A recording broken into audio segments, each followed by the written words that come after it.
pessoal, bem-vindos ao canal. Eu sou a professora Cíntia e esse é o vídeo com a correção do PET de progressão continuada de matemática do ensino médio. A Secretaria de Estado de Educação, pessoal, determinou que os anos de 2020 e 2021 formam um ciclo de aprendizagem. Dessa forma, os alunos que em 2020 não atingiram todos os critérios necessários para a aprovação foram promovidos para o ano seguinte de escolaridade. E agora é necessário que se realizem as atividades de 2021, do ano de escolaridade de 2021, mais atividades que contemplem as habilidades e os conteúdos da série anterior. Se esse for o seu caso, esse vídeo tem a finalidade de auxiliar nos seus estudos e na resolução do PET de progressão continuada. Então, se inscreva aqui no canal, curta, compartilhe o vídeo e vamos para as questões. Vamos às questões do PET de progressão continuada do primeiro ano do ensino médio. A primeira questão, ela diz que a temperatura inicial de um processo químico é de 25 graus e aumenta em 0,2 graus a cada minuto. Qual das seguintes funções descreve a temperatura T em graus Celsius do processo químico em função do tempo T em minutos transcorrido desde o início desse processo? Então, essa temperatura T, ela vai ser representada pela soma da temperatura inicial, que é de 25 graus, mais o 0,2 graus que aumenta a cada minuto. E esse minuto representado por esse T minúsculo aqui. Então, a temperatura é igual a 25 mais 0,2 T, ou a gente pode reescrever isso como sendo a temperatura igual a 0,2 T mais 25, né? A ordem dos fatores aqui não vai alterar. Então, a nossa alternativa correta, no caso, é a letra D. Alternativa correta da questão número 1. Na questão número 2, ao chutar uma bola, a trajetória que a bola segue no ar é representada pela função f de x igual a menos 1/5 de x ao quadrado mais 2x, em que x corresponde ao deslocamento horizontal, medido em metros, e y, que é igual a f de x, corresponde à altura alcançada pela bola, também medida em metros. A altura máxima alcançada pela bola será...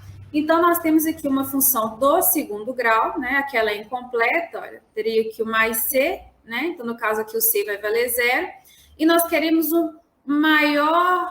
maior altura que essa bola pode alcançar. Então, nós vamos calcular aqui, olha, o y do vértice, que é determinado pela fórmula menos delta sobre 4 vezes a, ou simplesmente 4a. Lembrando que o delta é b ao quadrado menos 4 vezes a vezes c. E aqui na nossa função, olha, o valor de a vai ser menos 1/5, o valor de b vai ser 2 e c, como a gente já comentou aqui no início, vai ser 0. Então, o nosso delta, ele será igual a 2 ao quadrado menos 4 vezes menos 1/5, que é o valor de A, vezes 0, que é o valor de C. Então, isso aqui tudo vai anular, né? Então, o delta vai ser simplesmente o 2 ao quadrado, o delta vale 4. Aí, vamos encontrar o y do vértice para encontrar aí, né, a altura máxima alcançada por essa bola. Então, o y do vértice vai ser menos 4, né, pela fórmula é o menos o delta, sobre 4 vezes menos 1/5. Então, esse aqui, o nosso y do vértice, vai ser menos 4 sobre menos 4/5. Para dividir duas frações, o que eu vou fazer? Vou manter a primeira e multiplicar pelo inverso da segunda. Então, olha, o 4 com 4 aqui vai dar menos 1, né? E menos 1 vezes menos 5 dá 5 positivo. Portanto, o gabarito correto aqui da nossa questão, né? A altura máxima alcançada pela bola vai ser de 5 metros. O gabarito correto é a letra C. A questão número 3 é uma questão do Enem de 2016. Ela diz que o governo de uma cidade está preocupado com uma possível epidemia de uma doença infecto-contagiosa causada por bactéria. Para decidir que medidas tomar, deve-se calcular a velocidade de reprodução da bactéria. Em experiências laboratoriais de uma cultura bacteriana, inicialmente de 40.000 unidades, obteve-se a fórmula para a população. Então, a fórmula é o PT igual a 40 vezes 2 elevado a 3T, em que T é o tempo em hora e esse P vezes T é a população, em milhares de bactérias. Com relação à quantidade inicial de bactérias após 20 minutos, a população será. Então, nós temos uma fórmula cujo tempo aqui está em hora. A gente quer calcular aí, né, esse aumento ou ver o que vai acontecer com essa população em 20 minutos. Então, a primeira coisa que a gente vai fazer aqui é fazer essa transformação de minuto em hora, né? Então, eu sei que 1 hora correspondem a 60 minutos. E eu quero saber quantas horas, né? Qual que vai ser esse tempo T, considerando o tempo de 20 minutos. Porque eu não posso trabalhar com minuto e hora, né? A gente tem que fazer a transformação. Então, aqui é uma regrinha de 3, aplicando a proporção. Eu vou ter aí, olha, que 60 vezes T é igual a esses 20 minutos. Então, esse tempo aqui, ele vai ser 20 sobre 60. A gente simplificando isso aqui, ó, vamos ter 1/3, né? Então, o tempo aqui de 20 minutos corresponde a 1/3 da hora. É esse valor que a gente vai aplicar na fórmula. Então, nosso PT aqui, a população, vai ser igual a 40 vezes 2 elevado a 3 vezes 1/3, que foi o tempo que nós encontramos. O que acontece com esse 2 elevado aí, ó, a 3 vezes 1/3? Isso aqui vai eliminar, né? Olha, então, 3 vezes 1, 3, e 3 dividido por 3 dá 1. Ou seja, é a mesma coisa que o 2 elevado a 1, que é o próprio 2. Então, o P aqui, esse P vezes T, vai ser simplesmente 40 vezes 2. Nós vamos chegar aí à conclusão, portanto, que nós temos aqui 80.000, né? Isso aqui tá, a gente está falando de 40.000, 80.000, então aqui é 80.000. Não coloquei todos os zeros só para facilitar. O que a gente percebe, então? Que em 20 minutos a gente vai ter um aumento, né? Então, todas as alternativas que falam aqui ó, em reduzir já estão incorretas. E a gente vê aqui que a letra D é o correto, né? Em 20 minutos, essa população ela vai ser duplicada, né?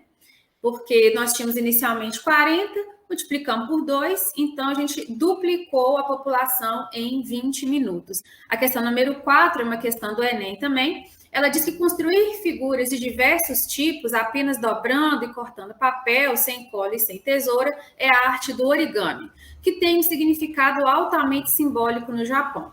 A base do origami é o conhecimento do mundo por base do tato.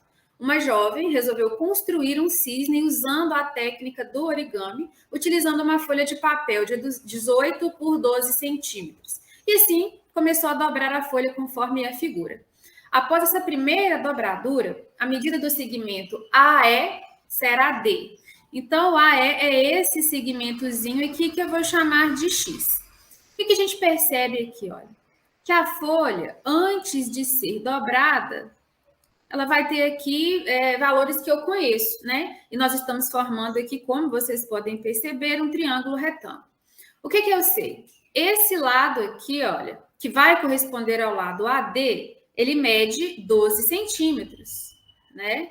Então, eu sei que corresponde a esse lado aqui, que medem 12 centímetros. Esse outro lado menorzinho aqui embaixo, olha, eu também consigo determinar qual é o valor dele. Por quê? De A até C, nós temos 18 centímetros. E do E até o C, nós temos 12. Então, aqui, naturalmente, é o que falta para completar os 18. Então, eu sei que aqui tem 6 centímetros, que corresponde a esse lado aqui. Então, eu tenho aqui, olha, Teorema de Pitágoras, né? É o que eu vou aplicar. Pitágoras é o que nós vamos aplicar para resolver essa questão. Então, o x aqui é a nossa hipotenusa. Então, o x ao quadrado é igual a 12 ao quadrado, que é um dos catetos, mais 6 ao quadrado, que é o outro cateto. Então, o que a gente sabe? Né? Pelo Teorema de Pitágoras, hipotenusa ao quadrado é igual à soma dos quadrados dos catetos.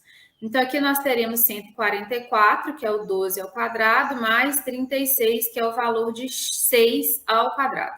Então, nosso x ao quadrado vai ser igual a 180, e o x vai ser igual a raiz de 180.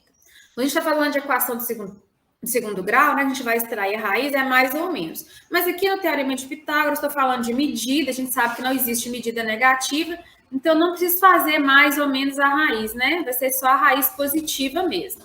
Como 180 ele não tem uma raiz exata, a gente vai fatorá-lo para poder simplificar essa raiz. Fatorar significa o quê? Dividir pelos fatores primos, né? 180 é um número par, então eu sei que ele é divisível por 2. Vou começar a divisão por 2, então. Então, 180 por 2 dá 90. 90 também divide por 2 dá 45. O 45 é um número ímpar, já não é divisível por 2, então eu passo para o próximo número primo. No caso aqui, ele é divisível por 3. 45 dividido por 3 dá 15. 15 também divide por 3, que dá 5. E o 5, que é o número primo, é divisível apenas por 1 ou por ele mesmo. Então, nós vamos dividir pelo próprio 5. O que nós temos aqui? Olha, 2 ao quadrado, vezes 3 ao quadrado, vezes 5. Isso aqui corresponde ao 180 fatorado, né? Escrito aí na forma de multiplicação de fatores primos. Vou colocar isso aqui dentro da raiz. Olha. Então, é 2 ao quadrado, vezes 3 ao quadrado, vezes 5. Porque aqui eu vou poder simplificar. O que é o 2 ao quadrado? É 4, né? E a raiz de 4 é o próprio 2. Olha. Então, eu posso tirar o 2 aqui de dentro da raiz, assim como eu posso tirar o 3 também, né? Ou posso simplesmente considerar que 3 ao quadrado é 9, que a raiz de 9 é 3. A raiz de 5 vai permanecer, né? O 5 não sai do radical. Então, fazendo aqui a multiplicação, nós temos que o resultado vai ser 6 raiz de 5 centímetros. O nosso gabarito correto aí é a letra E. E aí, com essa questão, encerro a correção do PET de progressão continuada do primeiro ano. Eu espero que vocês tenham gostado. Qualquer dúvida, deixem aí nos comentários. Lembrando que o PET de progressão continuada é aplicado para os alunos que ficaram nessa situação, né? Aqueles que, por algum motivo, não conseguiram aí concluir ou atingir todos os critérios para aprovação, né, no ano de 2020. E não se esqueçam de se inscrever aqui no canal, curtir, compartilhar o vídeo. Um grande abraço, até a próxima oportunidade.